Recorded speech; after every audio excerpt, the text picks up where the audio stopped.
Vianello. Buonasera a tutti e grazie per il gentile invito.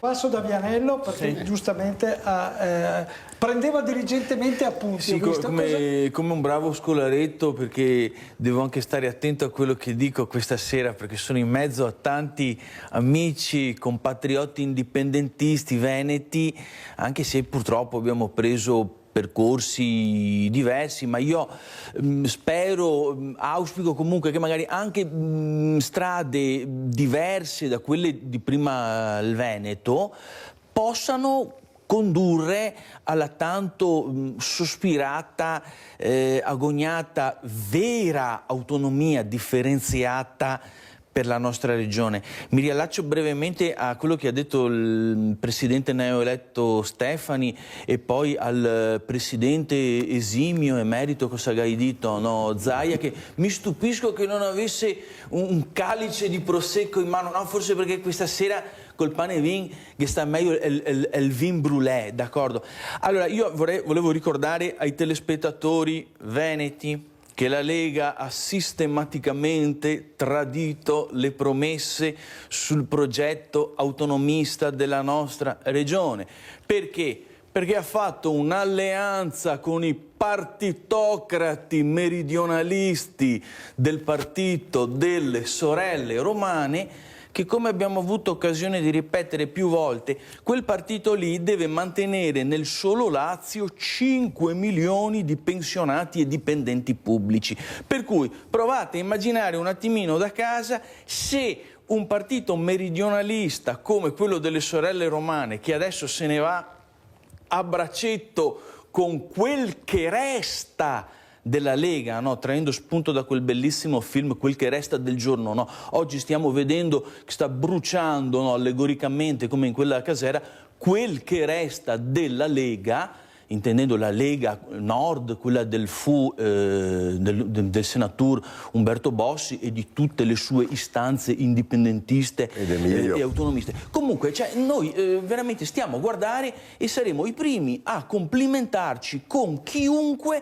dovesse portare a casa qualche risultato positivo in termini di autonomia differenziata per la nostra regione. Vi ricordo però che sono passati 8 anni da quel referendum che citava qualche collega qui in studio, adesso non mi ricordo, sono passati 8 anni ed è sparito il contatore che c'era sempre nella nostra trasmissione qui a Rete Veneta Focus, che indicava 1000 rotti giorni dal referendum. Io veramente vi inviterei a collocare un altro contatore che indica che sono già passati un anno. Siamo un anno in attesa di definizione dei LEP, cioè dei livelli essenziali di prestazioni che devono essere definiti solo nel momento in cui il Veneto andrà a chiedere l'autonomia sulle 23 materie. Ti ricordo, prima gli ricorsi standard, adesso che sei i LEP. Sì, esatto, ma invito a fare queste riflessioni. Come sono i livelli di prestazione dei servizi pubblici nelle regioni del sud? Sono bassi, come erano? Erano bassi, come saranno? Saranno bassi, sia che staremo insieme, sia che il Veneto abbia o non abbia una qualsiasi forma di autonomia. Poi mi permetto anche di ricordare alla Meloni, ma quindi allora possiamo invadere anche noi la Libia?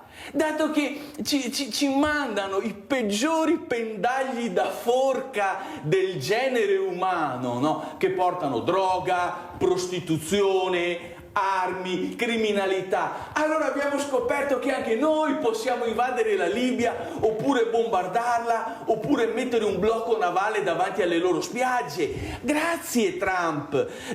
Faccia sapere, caro il buon vecchio zio Sam d'America, alla nostra presidente Meloni, che allora anche noi siamo legittimati dal diritto internazionale ad arginare questo flusso indiscriminato di clandestini, di spacciatori di droga, di gestori della prostituzione e di trafficanti di armi, sigarette e quant'altro nel nostro paese. Benissimo, che dire? Abbiamo imparato tante cose oggi, che l'unilateralismo imperialista degli americani è sempre e solo a senso unico. qualsiasi intervento degli americani nel mondo, qualsiasi bombardamento è solo va a braccetto con gli interessi economici per gli equilibri geopolitici dell'America. Infatti, vedete, Trump si è mosso perché ha detto Putin ha fatto quello che voleva in Ucraina, Netanyahu, Benjamin ha fatto quello che voleva a Gaza, e Trump ha detto adesso che faccio vedermi che in Venezuela faccio quello che voglio. In veneziano l'ha detto, no? In Venezuela. Ah no, in veneziano l'ha detto. Perfetto. Rocco, la vedevo. Mi stupisco che finora i proprietari del bar discoteca che è stato al centro del disastro non siano ancora stati arrestati. Evidentemente in Svizzera magari ci sono leggi diverse che sulla carcerazione preventiva sono un po' diverse rispetto a quelle italiane, dove che magari un povero Cristo corre il rischio di stare in galera 5 anni in attesa di giudizio e dopo magari una condanna passata in definitivo, quindi dopo il 3° grado di giudizio, si scopre che le indagini che aveva incriminato non erano state svolte così perfettamente. Penso che Mi scusi se la interrompo, cioè quello che lei dice è parzialmente, cioè questo avveniva una volta, adesso i tempi della carcerazione preventiva si sono ridotti per fortuna. 4-5 anni di carcerazione preventiva, ma poi anche di situazioni della cronaca nera, no, che riguardano gli ultimi giorni, no, o le ultime settimane, in cui si scopre che gente che ha scontato 18 anni di galera era stata condannata senza prove. Quella non era la carcerazione preventiva, ma era definitiva. Esatto, quella purtroppo definitiva, per cui adesso io sinceramente non conosco a fondo quali siano le regole costituzionali di un paese misterioso come la Svizzera, oserei dire, perché molto spesso nel corso della storia tantissimi capitali di origine sconosciuta o oscura si sono addensati e accumulati in un paese che apriva le porte indiscriminatamente solo a chi che aveva skei, naturalmente, no? Perché al contrario di noi, no? In Italia, che invece facciamo entrare, per così dire, lo dico metaforicamente con tutto rispetto, facciamo entrare tutta l'arca di Noè, noi no, indistintamente. Venghino signori, venite in Italia a spacciare droga, a sporcare con escrementi i marciapiedi di Via Piave, a Mestre, a sparare, a fare rapine, a fare quel che vuole. La Svizzera invece è sempre stata molto selettiva. Lei accetta solo gente molto ricca. Alcune banche addirittura permettono l'apertura di un conto corrente solo se hai almeno 500.000 euro da depositare, signori. Cioè, loro sono un esempio di selettività. Loro non sono come noi, che prima facciamo entrare 6 milioni di clandestini senza sapere chi siano, da dove vengano, se hanno commesso reati nei loro paesi, se magari partecipavano ad associazioni terroristiche, sovversive, di stampo integralista religioso. Noi siamo proprio quel bazar, quella grande fiera dell'Est in cui facciamo entrare tutti. La Svizzera invece no. Cioè, quello che mi sorprende è però che la Svizzera, no, che è sempre conosciuta per il suo buon cioccolato e per il perfetto funzionamento dei suoi costosissimi orologi, no, evidentemente qualcosina da qualche parte, adesso non mi permetto di dire se la colpa è dei proprietari e gestori della discoteca o, come diceva giustamente Michele prima, di chi ha fatto i controlli. Adesso in questa fase delle indagini sarebbe azzardato dire questo, però evidentemente qualcosina non ha funzionato.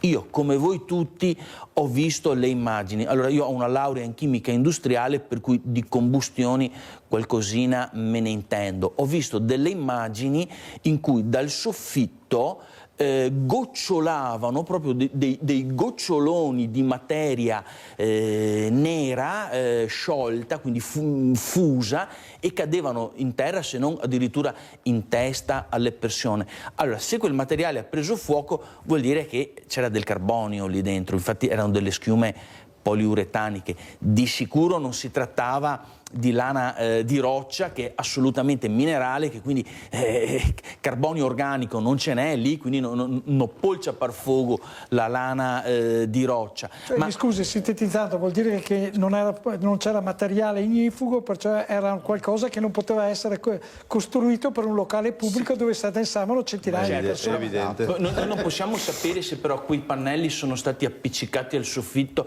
prima, durante o dopo le ispezioni e i controlli. Magari gli ispettori sono andati lì. No, ci sono le foto del 2015, nella ristrutturazione del 2015, con il proprietario dentro, con i pacchi di pannelli così, e c'erano lì. Allora lì qualcuno non ha studiato chimica fra quegli ispettori lì, perché se metti i pannelli fonoassorbenti... che la Svizzera non ha... Noi abbiamo tantissimi spacciatori e delinquenti che sono a piede libero in Italia. Mi scusi, Prego, sì. No, concordo con... Un'ultimissima cosa, che è veramente un peccato, però, che nel 2026 stiamo ancora qui a fare dei bollettini di guerra per dei festeggiamenti legati al Capodanno. Si può festeggiare senza impissar fuochi, senza sparare colpi di pistoia, senza bruciare robe all'interno di locali, perché veramente, cioè, non è possibile che per dei festeggiamenti del Capodanno si debbano spendere, per esempio nelle piazze italiane, fiumi di denaro pubblico per garantire la sicurezza, per pagare le forze dell'ordine,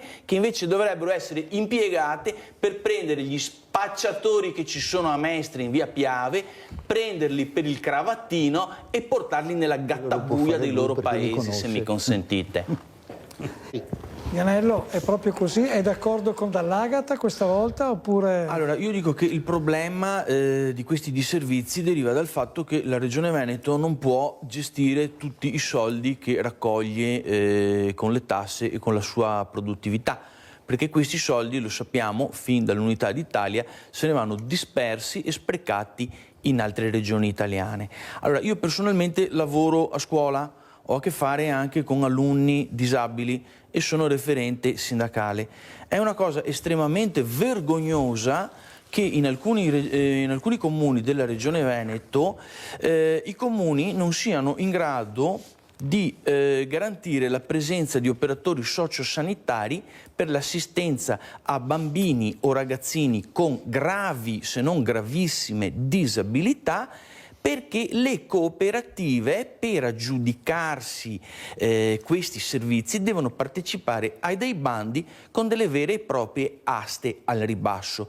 Chi ce ne rimette in questo caso?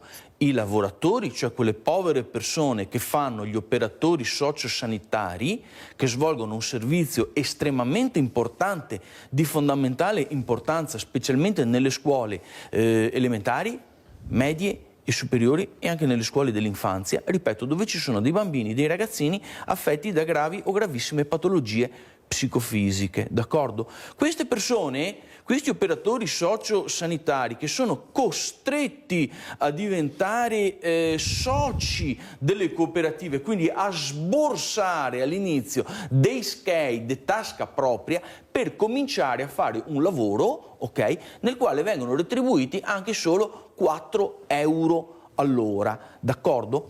Mentre invece che cosa succede? Che il nostro Stato, quindi, e qui si conferma per l'ennesima volta il fallimento di questo sistema centralista, che poi attraverso le regioni, fra cui anche la Regione Veneto, spende centinaia di milioni di denaro pubblico in fallimentari centri per l'accoglienza dei migranti clandestini in Albania, per finanziare una guerra che non ci appartiene, che è quella in Ucraina, e per esempio per gettare letteralmente in canale, non volevo dire un'altra roba, oltre 350 milioni per una pista da bob per le Olimpiadi, queste maledette Olimpiadi invernali che fra poco si svolgeranno sull'acqua, saranno di sci nautico, perché non si sono resi conto che continuare a investire su uno sport come lo sci,